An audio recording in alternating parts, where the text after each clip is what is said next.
السلام عليكم ورحمة الله وبركاته. الحمد لله وحده والصلاة والسلام على من لا نبي بعد أما بعد. طهارة جلد الميتة إذا دبغ. عن ابن عباس رضي الله عنهما قال قال رسول الله صلى الله عليه وسلم إذا دبغ الإهاب فقد طهر. أخرجه مسلم وعند الأربعة. আইয়ুমা ইয়াহাবিন দুবিগা। সম্মানিত দিনী ভাই বোন, আমরা আজকে হোয়াটসঅ্যাপ একাডেমি গ্রুপের জন্য অত্যন্ত একটি গুরুত্বপূর্ণ বিষয় পেশ করব। আজকের আলোচ্য বিষয় হচ্ছে তহারাত জিলদিল মাইতাতি ইযা দুবিগা। মৃত প্রাণীর চামড়া দাবাগাত করলে পবিত্র হয়। মৃত প্রাণীর চামড়া দাবাগাত করলে পবিত্র। দাবাগাত বলা হয় বিশেষ পন্থায় পাকানো। বিশেষ পন্থায় পাকানো এটাকে দাবাগাত বলা হয়। এই মর্মে হাদিস রয়েছে আব্দুল্লাহ ইবনে আব্বাস রাদিয়াল্লাহু আনহুমা থেকে।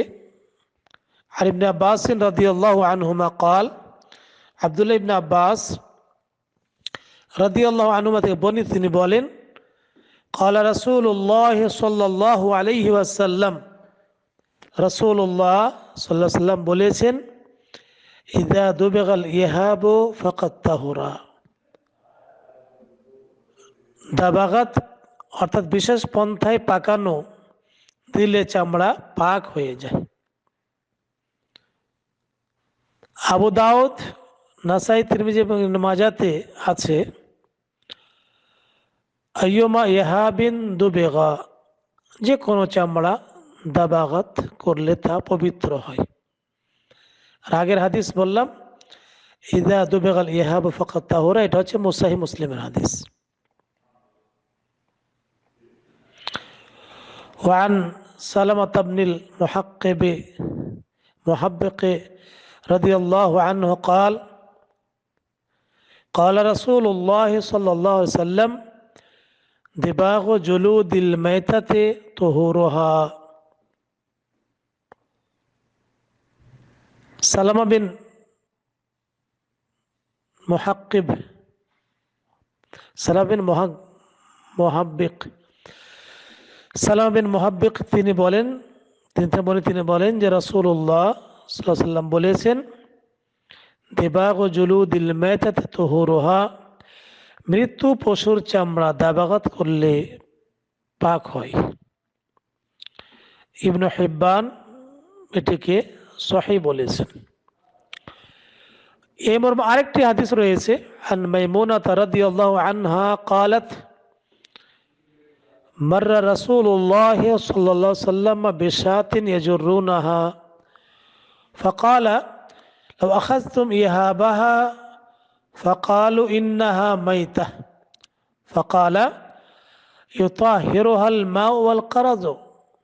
أخرجه أبو داود والنسائي. মাইমুনা রাদিয়াল্লাহু আনহা থেকে বর্ণিত, তিনি বলেন যে একটি মৃত্যু ছাগলের নিকট দিয়ে গমনের সময় রাসূলুল্লাহ সাল্লাল্লাহু আলাইহি ওয়াসাল্লাম দেখলেন যে লোকেরা সেটিকে নিয়ে টেনে হেঁচড়ে নিয়ে যাচ্ছে। ফাকালা, তখন রাসূলুল্লাহ সাল্লাল্লাহু আলাইহি ওয়াসাল্লাম বললেন লাউ আখাযতুম ইহাবাহা, এর চামড়া যদি নিতে। ফাকালু, তারা বলে ইন্নাহা মাইতা, তারা বলল এটা তো মৃত্যু ছাগল। ফাকালা রাসূলুল্লাহ সাল্লাল্লাহু আলাইহি ওয়াসাল্লাম বললেন ইউতাহিরুহাল মা ওয়াল কারাজ, পানি ও বাবলার ছাল একে পবিত্র করে দেবে। এই হাদিস দ্বারা প্রমাণ হলো যে সমস্ত প্রাণীর গোশত খাওয়া হালাল, যদি মারা যায় তাহলে সে চামড়া থেকে উপকার হাসিল করা যায়, এবং সেটাই সে চামড়াকে দাবাগাত দেওয়া হলে বিশেষ পন্থায় পাকানো হয় তাহলে সেটা পবিত্র হয়ে যায়। আল্লাহ তাআলা আমাদের সকলকে কোরআন মুসলমান অনুযায়ী জীবনযাপন করার সাথে আমল করার তৌফিক দান করুন। আল্লাহুম্মা আমিন। আসসালামু আলাইকুম ওয়া রাহমাতুল্লাহি ওয়া বারাকাতুহু।